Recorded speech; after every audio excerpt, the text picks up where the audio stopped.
दोस्तों जब किया इंडिया में पहली गाड़ी अपनी लॉन्च किया था सेल्टॉस को लेकर के बहुत सारे फीचर्स दिया था जिसकी वजह से बाकी जितने भी कॉम्पिटिटर्स थे वो आपको उतने सही नहीं लगते थे उस प्राइस पॉइंट पे। अभी भी किया ज़्यादातर फीचरफुल गाड़ियों पे ध्यान देता है, बहुत सारे नए फीचर्स लेकर के आता है जो बहुत ज़्यादा अच्छे लगते हैं, इंटरेस्टिंग लगते हैं। पर कहीं ना कहीं महिंद्रा बहुत अच्छी टक्कर दे रहा है। महिंद्रा की 3XO की अगर बात करें तो सेम प्राइस रेंज पर महिंद्रा 3XO बहुत ज़्यादा फीचर्स प्रोवाइड कर रहा है किया सोनेट की तुलना में। तो 3XO या सोनेट में से कौन सी लेनी चाहिए वो आज क्लियर हो जाएगा। देखो फीचर की बात तो हम करेंगे लेकिन साथ में इंजन की बात भी करेंगे, परफॉर्मेंस की बात भी करेंगे, ट्रांसमिशन की बात भी करेंगे, तो वीडियो के अंत तक जरूर बने रहें। सबसे पहले कौन से वेरिएंट्स में कंपेयर करने वाला, क्योंकि वहां पर इजी हो जाता है। कई बार ऐसा हो सकता है कि भाई आप टॉप एंड वेरिएंट कंपेयर करो लेकिन उनमें प्राइस डिफरेंस ही 2 लाख रुपए का है, तो फिर आप बोलोगे कि यार मैं 2 लाख रुपए एक्स्ट्रा पे ही कर रहा हूं, तो फिर वहां पर कुछ बताओ मुझे उस प्राइस रेंज में। तो किया सोनेट का जो वेरिएंट मैंने लिया है वो है x line 1 litre turbo petrol DCT।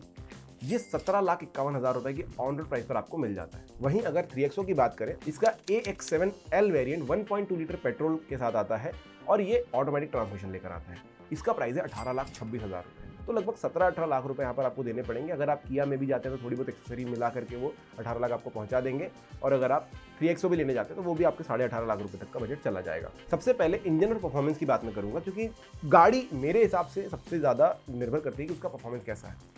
तो किया सोनेट के अंदर आपको एक 1 लीटर का टर्बोचार्ज पेट्रोल इंजन मिलता है 998 सीसी। इसको स्मार्ट स्ट्रीम G 1.0 टर्बो कहते हैं। भाई 118 bhp की पावर 6000 आरपीएम पर ये देता है और 172 न्यूटन मीटर का टॉर्क निकाल कर देता है आपको सिर्फ 1500 आरपीएम, जो कि इस गाड़ी को बहुत ज्यादा पावरफुल बनाता है। आप चलाकर देखेंगे आपको बहुत मजा आएगा। वहीं अगर 3XO की बात करें तो इसके अंदर mStallion turbocharge intercooled gasoline direct injection engine मिलता है। ये इंजन 1.2 लीटर का है, देखा जाए तो 1197 सीसी का। ये एक 3 सिलेंडर इंजन है, जबकि किया में हमको 4 सिलेंडर इंजन मिल रहा था। इस इंजन का जो परफॉर्मेंस है दोस्तों वो है 129 bhp 5000 आरपीएम पर, मतलब आपको बहुत ज़्यादा आरपीएम भी नहीं जाने पड़ रहे हैं और आपको 129 bhp की पावर मिल रही है और 230 न्यूटन मीटर का टॉर्क मिल जाता है सिर्फ 1500 आरपीएम से।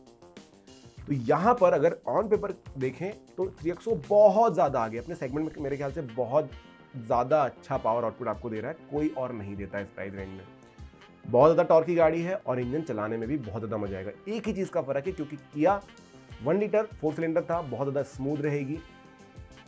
3XO 3 सिलेंडर इंजन है 1.2 लीटर का, थोड़े से नॉइस वाइब्रेशन NVH लेवल हल्का सा ऊपर आपको देखने मिलेगा, बट यकीन मानिए बहुत ज्यादा डिफरेंस नहीं है, कैबिन के अंदर आपको फील नहीं होता है। और अगर दोनों गाड़ियां आप चलाने के लिए जाओगे तो आपको फील होगा कि महिंद्रा 3XO का इंजन सच में ज्यादा पावरफुल है। ऑन पेपर में हर बार कहता हूं कि भाई वो अलग अलग चीजें होती है, अलग अलग नंबर्स लिखे होते हैं, लेकिन 3XO यहाँ पर पावरफुल आपको दिखेगी जब आप चला रहे हो। चलाने में बहुत ज्यादा फर्क समझ में आता है। अगर ट्रांसमिशन की बात करेंगे तो यहाँ पर थोड़ा सा पीछे रह जाती है महिंद्रा, क्योंकि सोनेट आती है DCT के साथ। सिटी या इको मोड पे चला रहे हो बहुत ज़्यादा तकलीफ नहीं है, वो आराम से ही चलता रहेगा, बहुत अच्छा सा आउटपुट नहीं देगा, लेकिन स्पोर्ट्स मोड लगाने के बाद आपको फील होगा कि DCT बहुत ज़्यादा तगड़े तरीके से काम कर रहा है और लैग आपको बहुत कम देखने मिलेगा। वहीं अगर 3XO की बात करोगे, ऑटोमेटिक के नाम पर इन्होंने टॉर्क कन्वर्टर दे रखा है। अब ये नहीं कहूँगा कि बहुत लैगी है भाई, 300 में जो परफॉर्मेंस था टॉर्क कन्वर्टर का, यहाँ पर उससे बहुत ज़्यादा अच्छा इन्होंने किया है, तो लैग यहाँ पर भी नहीं मिलता है। और जब आप चलाओगे तो आपको ये फील नहीं होगा कि भाई गियर शिफ्टिंग बहुत ज़्यादा लैगी है या फिर बहुत समय के बाद जो है आपकी शिफ्टिंग हो रही है, तो ये चीज़ आपको फील होगी। तो अगर परफॉर्मेंस वाइज बात करें कि ट्रांसमिशन और गियरबॉक्स में से कौन सा बेटर है या इंजन किसका ज़्यादा पावरफुल है, तो यहाँ पर 3XO को मैं आगे रखता हूँ कि भाई चलाने में ज़्यादा मजा आपको यहाँ पर आने वाली है। हैंडलिंग की भी बात कर लेता हूँ।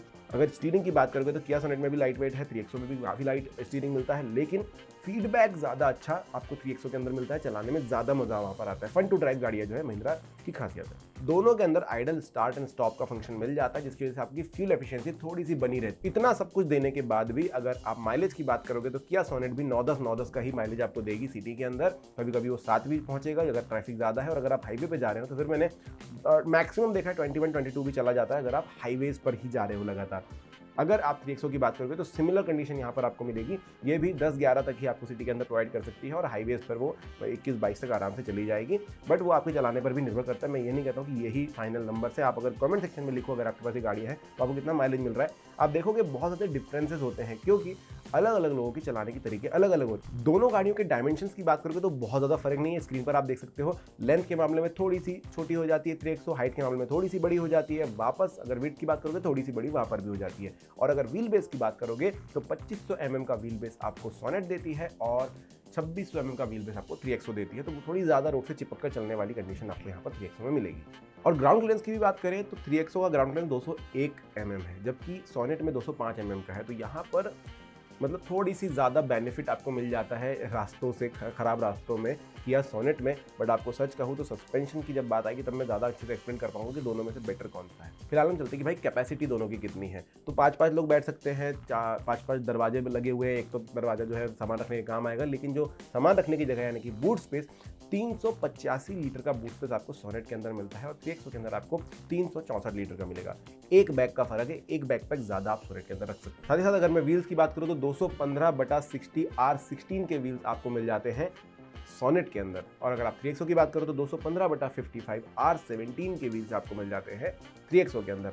मतलब 1 इंच का फर्क है। अलॉय व्हील्स थोड़े से ज़्यादा बड़े दिखाई देंगे आपको, और जो दोनों की जो चौड़ाई है टायर की वो लगभग सिमिलर सी रहने वाली है। और दोनों ही गाड़ियों के व्हील्स काफ़ी सुंदर दिखते हैं, क्योंकि चारों में डिस्क ब्रेक लगे हुए, ड्रम ब्रेक का सीन नहीं है, तो और ज़्यादा थोड़ी सी बढ़कर आती है खूबसूरती, क्योंकि आपको कैलिपर वगैरह अगर अलग कलर का मिल गया, थोड़ी स्पोर्ट वाली लुक आपको गाड़ी में मिल जाती है। बात करते हैं सस्पेंशन की, तो किया सोनेट की अगर बात करें, सस्पेंशन काफ़ी ज़्यादा बढ़िया है। एक तो कैबिन में बहुत ज़्यादा स्पेस होने की वजह से और ब्लैक कैबिन होने की वजह से काफ़ी ज़्यादा अच्छा लगता है। और सस्पेंशन भी काफ़ी ईजीली जो है आपको ग्लाइड करवा देते हैं रोड के ऊपर, खड्डों के ऊपर से, और पूरा का पूरा झेल लेते हैं। लेकिन समय के साथ आवाज़ करते हैं थोड़े बहुत, और गाड़ी के अस्थि पंजर का भी थोड़ा सा आवाज़ आपको आ सकता है। 3XO के अंदर ये सीन नहीं होता है। 3XO के सस्पेंशन अगर देखें किया के कंपैरिजन में तो थोड़े से लाइट है, वहाँ थोड़ा सा स्टीफर साइड आपको मिलेगा, यहाँ पर थोड़े से और लाइट मिलेंगे। बट इसका मतलब ये नहीं है कि आप ऑफ रोडिंग में ज़्यादा अच्छा परफॉर्मेंस नहीं ले पाएंगे, ले सकते हैं। सस्पेंशन उतने अच्छे से काम भी करते हैं, बट थोड़े ज़्यादा सॉफ्ट आपको जो है 3XO के अंदर लगेंगे।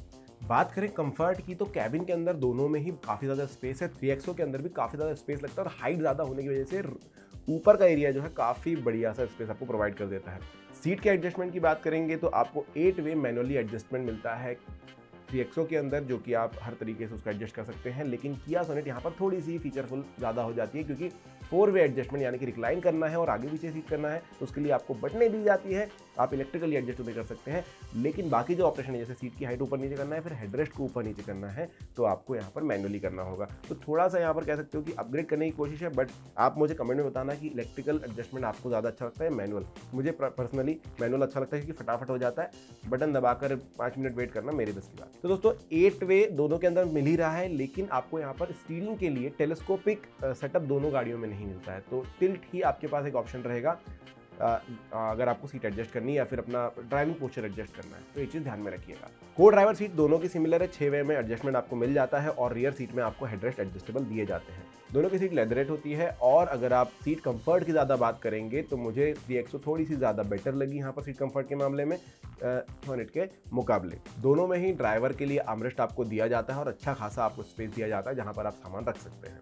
दोनों ही गाड़ियों के रियर सीट पर भी आप देखेंगे तो काफ़ी बढ़िया कंफर्टेबली 3 लोग आराम से बैठ सकते हैं, और अगर 2 ही लोग बैठने वाले तो रियर आर्मरेस्ट आपको दिया जाता है कप होल्डर्स के साथ। और दोनों ही गाड़ियों में अगर 3 ही बैठने वाले हैं पीछे की तरफ, मतलब पीछे की तरफ एक ही बंदा बैठने वाला है, सामने 2, तो आप 60-40 स्प्लिट करके बूट स्पेस को और ज़्यादा बढ़ा सकते हैं।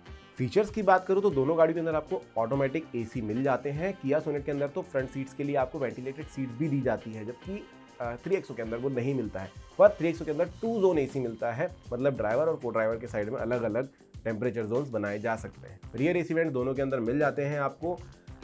किया सोनेट आपको एयर प्यूरीफायर भी प्रोवाइड कर देती है। वो कितना हद तक सटीक है, किसी दिन मैं वीडियो बनाऊंगा किया सोनेट के अंदर कि भाई कितनी हवा सही बता रहा है कि नहीं, सच्ची एयर प्यूरीफायर लेकर के, लेकिन दिया तो जाता है और आपको बताता रहता है AQI क्या है। दोनों गाड़ियों में 360 डिग्री कैमरा मिलता है, और पार्किंग सेंसर्स भी मिल जाते हैं पीछे की तरफ। किया सोनेट सामने की तरफ भी पार्किंग सेंसर आपको प्रोवाइड कर देती है, और दोनों ही गाड़ियां क्रूज कंट्रोल भी लेकर के आती है। लेकिन यहाँ पर थोड़ी सी आगे निकलती है 3XO, और आपको अडेप्टिव क्रूज दे देती है। अब अडेप्टिव क्रूज और क्रूज में कितना अंतर है, जब आप चलाओगे तो आपको पता चलेगा। सामने वाली गाड़ी अगर स्लो हुई, आप क्रूज पर थे, तो गाड़ी आपकी भी स्लो हो जाएगी, अगर आपके पास अडेप्टिव क्रूज है। अगर नहीं है, नॉर्मल क्रूज है, तो आपको स्लो करनी पड़ेगी, ब्रेक पैडल दबाना पड़ेगा, और फिर आपको पता चलेगा कि अरे मुझे वापस क्रूज लगाना पड़ेगा। अब जो सेंटर कंसोल की मैं बात कर रहा था कि भाई आपको आर्मरेस्ट मिल जाता है, काफ़ी ज़्यादा सामान मिल जाता है रखने के लिए, यहाँ पर जो वायरलेस चार्जर वगैरह मिल जाते हैं। वहाँ पर एक चीज़ आपको 3XO में खूबसूरत देखेगी, वो है पार्किंग ब्रेक। वो इलेक्ट्रिक आपको मिल जाएगा, जबकि सोनेट के अंदर आपको वो हैंड ब्रेक पुराने ज़माने वाला ही मिलेगा जो आपको खींचना होगा। अब ऑटो होल्ड की वजह से क्या होता है ना, कई बार कि हम उतर रहे होते हैं, वहाँ पर अगर वो दबाए, वो चालू कर दिया है, तो फिर आपको ब्रेक छोड़ने की जो है एक स्वतंत्रता मिल जाती है। वरना आपको जो है हैंड रेस्ट से काम चलाना पड़ता है। तो ये एक फीचर जो है ऑटो होल्ड ज़्यादा अच्छा काम करता है। बात करते हैं इसके दरवाज़ों की, तो दोनों ही गाड़ियों के दरवाजे काफ़ी सुंदर आपको नज़र आते हैं। किया सोनेट थोड़ी सी ज़्यादा कह सकते हो कि डिसेंसी लेकर के आती है, जबकि 3XO इसकी तुलना में काफ़ी ज़्यादा स्पोर्टी लुक लेकर के आती है। दोनों गाड़ियों के अंदर चारों विंडोज़ पावर विंडोज़ होती हैं और ड्राइवर सीट के लिए दोनों में अप डाउन का फीचर जो है वो वन टच दिया गया है। अभी सिर्फ ड्राइवर पे देना ठीक है, मुझे लगता है कि अगर चारों विंडो पे दे देते, एलिवेट दे देता है तो अच्छी बात होती। दूसरा, दोनों गाड़ियों के ORVM इलेक्ट्रिकली एडजस्टेबल और रिट्रैक्टेबल आपको मिल जाते हैं। टर्न इंडिकेटर्स ORVM पर मिल जाते हैं। पीछे की तरफ डिफॉगर और वाइपर दोनों ही मौजूद है दोनों गाड़ियों में, और दोनों गाड़ियां सनरूफ दे देती हैं। लेकिन अगर आपको सनरूफ से ज़्यादा प्यार है, जैसे मुझे सनरूफ काफ़ी ज़्यादा अच्छी लगती है, तो आप 3XO की तरफ जा सकते हो, क्योंकि किया सोनेट के अंदर आपको एक इलेक्ट्रिकल सनरूफ मिलेगी छोटे साइज़ की, जबकि 3XO आपको पैनोरामिक सनरूफ दे देती है। इस सेगमेंट में मतलब कोई भी और गाड़ी नहीं देती है, तो बहुत बड़ी सनरूफ आपको मिल जाएगी। बाकी अगर गाड़ियों की डिज़ाइन की बात करिए, आपने देखी होगी स्क्रीन पर भी आप देख रहे हो, 3XO के अंदर LED प्रोजेक्टर हेडलैम्प्स मिलते हैं, सोनेट के अंदर LED हेडलैम्प्स मिलते हैं। टेल लैम्प दोनों के LED है, LED DRL गाड़ी के अंदर मिल जाते हैं। ऑटोमेटिक हेडलैम्प्स होते हैं दोनों के, और फॉलो मी होम हेडलैम्प भी दिए जाते हैं आपको। फॉग लाइट्स भी यहाँ पर LED कर दिए गए हैं, वो हेलोजन होते से ज़्यादा मजा आता है, बट ठीक है। बाकी बहुत ज़्यादा एलिब्रेट करने की ज़रूरत नहीं है। बड़े अलॉय व्हील है, ज़्यादा अच्छा डिज़ाइन मुझे 3XO का लगता है, थोड़ा नया डिज़ाइन लेकर के आती है। लेकिन आप कमेंट में बताइए कि आपको दोनों में से ज़्यादा अच्छी कौन सी गाड़ी लगी है। दोनों गाड़ियों में 10.25 इंचेस के टच स्क्रीन सिस्टम लगे हुए हैं। दोनों का डैशबोर्ड अपनी अपनी जगह पर बहुत खूबसूरत है, मुझे दोनों ही पसंद है। दोनों में स्पीकर्स दिए जाते हैं। सोनेट आपको 7 स्पीकर देगी, महिंद्रा आपको 6 स्पीकर प्रोवाइड कर देगी। दोनों में एंड्रॉयड ऑटो और एप्पल कारप्ले का कनेक्शन है। महिंद्रा 3XO में वायरलेस कनेक्शन आपको मिल जाता है। सोनेट आपको वायर्ड कनेक्शन प्रोवाइड करती है एंड्रॉयड ऑटो या एप्पल कारप्ले के लिए। ब्लूटूथ से डायरेक्टली आप गाने बजा सकते हो, लेकिन जब आपको एंड्रॉयड ऑटो वाले काम करने हैं, मैप वगैरह चलाना अपने फ़ोन के थ्रू, तो वो आपको वायर लगाना पड़ेगा। Steering mounted controls, voice command, GPS navigation, USB compatibility और वायरलेस चार्जर दोनों ही गाड़ियाँ प्रोवाइड कर देती हैं। पर दोनों के अंदर ही कुछ ऐसे फीचर्स भी आते हैं जो कि आपकी सेफ्टी के लिए काफ़ी ज़्यादा अच्छे हैं, जैसे कि लेन डिपार्चर वार्निंग दोनों गाड़ियाँ प्रोवाइड करती है। इमरजेंसी ब्रेक लाइट फ्लैशिंग दोनों गाड़ियाँ देती है। फॉरवर्ड कोलिजन वार्निंग मिल जाती है। ऑटोमेटिक इमरजेंसी ब्रेकिंग मिल जाती है। हाई बीम असिस्ट दिया जाता है। लेन डिपार्चर प्रिवेंशन भी दोनों गाड़ियों में मिल जाता है। एक्स्ट्रा आपको 3XO के अंदर क्या मिलेगा? मिलेगा ब्लाइंड स्पॉट डिटेक्शन और रियर क्रॉस ट्रैफिक असिस्ट। जब भी कोई गाड़ी, अगर आप रिवर्स ले रहे हैं, कोई गाड़ी पीछे से क्रॉस कर रही है, तो वो आपको आपकी गाड़ी बता देगी। और अगर ब्लाइंड स्पॉट में कोई बंदा आ रहा है जो क्रॉस करना चाह रहा है, तो आपकी गाड़ी आपको ORVM के ऊपर बता देगी कोई ना कोई ब्लाइंड स्पॉट पर है, तो आप ज़्यादा लिए मत अभी। ये चीज़ें थोड़ी सी आपको आपकी सेफ्टी को बढ़ा देती हैं। साथ ही साथ दोनों गाड़ियाँ 6 एयरबैग लेकर के आती है। TPMS दोनों गाड़ियाँ देती है। ABS, EBD, brake assist, electronic stability program, hill hold control और ट्रैक्शन कंट्रोल सिस्टम जैसे सारे फीचर इन दोनों गाड़ियों के अंदर मिलते हैं। साथ ही साथ अगर आपको मोबाइल कनेक्टिविटी काफ़ी ज़्यादा अच्छी होती है, तो दोनों गाड़ियों के अंदर मोबाइल की एप्लीकेशन मिलेगी। फाइंड माई कार का ऑप्शन मिल जाएगा, व्हीकल स्टेटस का ऑप्शन मिल जाएगा, जियो फेंसिंग आप कर सकते हैं। रिमोट से AC को ऑन या ऑफ किया जा सकता है आपके ऐप के थ्रू। रिमोट से कार को लॉक या अनलॉक किया जा सकता है आपके फ़ोन के थ्रू। कार की लाइट को फ्लैश आप कर सकते हैं या फिर हॉकिंग भी कर सकते हो, मतलब हॉर्न बजा सकते हो। और एलेक्सा की कंपैटिबिलिटी भी फ़ोन के अंदर आपको मिल जाती है। तो ये सारे फीचर्स भी आपको एक्स्ट्रा प्रोवाइड किए जाते हैं, जो कि आपकी गाड़ी को और स्मार्ट बना देते हैं। अब इन दोनों में अगर आप कंपेयर करोगे, तो मेनली फीचर वाइज दोनों गाड़ियाँ लगभग सिमिलर पेज पर हैं। इंजन परफॉर्मेंस जो है वो बेटर आपको 3XO के अंदर मिलेगा। जो ट्रांसमिशन है वो आपको सोनेट के अंदर बेटर मिलेगा, लेकिन यहाँ पर इतना ज़्यादा फर्क नहीं है, छोटा मोटा सा फर्क आपको मिलेगा। और मैं ये बात भी जानता हूँ कि अगर आप सोनेट लेते हो तो आप हमेशा स्पोर्ट्स मोड पे नहीं चलाने वाले हो। अगर आप नॉर्मल भी चल रहे हो, उसके बाद भी आपको 9-10 का एवरेज मिल रहा है, तो आप सोचिए अगर आप स्पोर्ट्स मोड पे लगातार सिटी के अंदर चल रहे होंगे तो आपको कितना मिलेगा। तो कभी कभी के लिए मैं क्या इतने पैसे खर्च करना चाहूँगा, या फिर मैं एक ऐसा ट्रांसमिशन ले लूँ जो बहुत ज़्यादा ख़राब नहीं है, लेकिन मुझे परफॉर्मेंस ज़्यादा बेटर प्रोवाइड कर पा रहा है, इंजन मुझे ज़्यादा अच्छा मिल रहा है। वो आपके सोचने की बात है। अब आप मुझे कमेंट सेक्शन में बताइए कि इन दोनों में से आप कौन सी चूज़ करेंगे। क्या थोड़े पैसे ज़्यादा देकर के 3XO लेना चाहते हैं, या फिर सोनेट पर ही आप जाएंगे। वीडियो पसंद आया हो तो लाइक कर देना, चैनल को सब्सक्राइब कर देना, शेयर कर देना, और कमेंट में भी बताना मुझे जो भी मैंने पूछा है। Thank you. अगर आप पुणे शहर के अंदर है और अपनी गाड़ी के साथ अपना एक्सपीरियंस हमारे चैनल पर शेयर करना चाहते हैं हमारे व्यूअर्स के साथ, तो ज़रूर कमेंट सेक्शन में लिख दीजिएगा। और डिस्क्रिप्शन में मैंने अपना डिटेल्स भी डाला है, वहाँ पर भी आप मुझे पिंग कर सकते हैं।